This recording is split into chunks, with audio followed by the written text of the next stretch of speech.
2 police officers were injured when they were trying to arrest a Kinston woman on drug charges.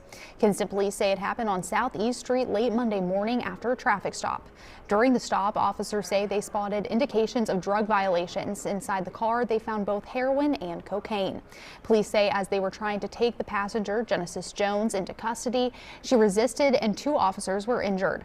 Warrants say Jones ran from officers, and when attempting to be handcuffed, she kicked an officer, threw her body weight around with the officer, injuring their ankle. The driver, Curtis Strayhorn of Greensboro, was also arrested. Jones was jailed on a $75,000 bond, while Strayhorn was given a $7,500 bond and also put in jail. A full list of their charges is on our website, WITN.com.